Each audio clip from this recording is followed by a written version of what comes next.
Comment séparer les prospects chauds du moment et les autres? Ok. Comment séparer les prospects chauds du moment et les autres? C'est une excellente question. Une excellente question.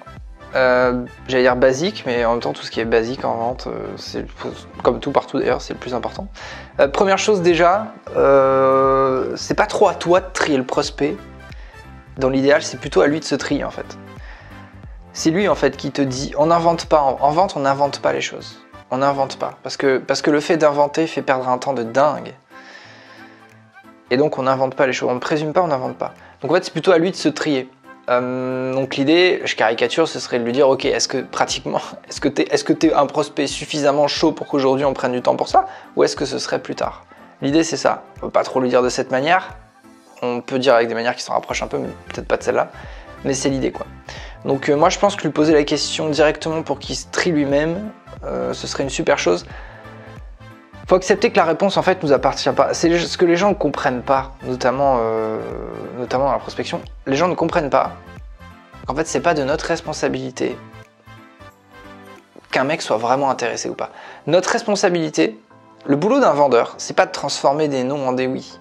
Le boulot d'un vendeur, c'est de transformer des peut-être, des ça m'intéresse pas parce qu'en fait le mec vous connaît pas, il a pas confiance. Transformer des ouais, j'ai pas le temps parce qu'en fait vous avez pas réussi à l'accrocher, vous pouviez pas, en ouais, le sujet t'intéresse, ça pourrait m'intéresser, peut-être.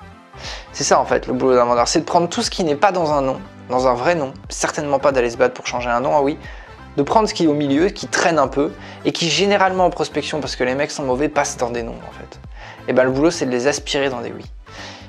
Et donc c'est comme ça pour moi qu'on sépare les mecs, et ensuite ce serait de leur poser la question tout simplement. Hein. Ce qui fait la différence entre un prospect chaud du moment, c'est assez logique ce que je vais dire, mais il suffit juste de l'appliquer, pour autant combien l'applique, et les autres, c'est la fameuse réponse à la question quand. Il faut qu'on se démerde rapidement pour savoir quand est-ce que le mec veut payer pour ça en fait. Pratiquement la question c'est est-ce que vous payeriez là maintenant tout de suite pour avoir ce truc là, ou est-ce que là vous prenez des infos, vous renseignez et ce sera plutôt plus tard. Quand est-ce que vous souhaiteriez démarrer? Quand est-ce que vous voudriez lancer le premier truc? Quand est-ce que vous voudriez avoir ça dans les mains? Lundi, jeudi, le 15 septembre, dans 3 mois, à Noël pour mon anniversaire. Le quand, la phrase quand, c'est un des meilleurs moyens de séparer ceux qui sont chauds du moment et les autres. Ouais. Le du moment est important, parce qu'un prospect chaud, c'est du moment, plutôt. Sinon, on peut mettre d'autres noms, et après chacun son organisation, mais le vrai truc d'ailleurs, c'est pas tant de séparer les prospects chauds ou pas chauds en fait. C'est de séparer ceux qui payent maintenant de ceux qui vont payer plus tard.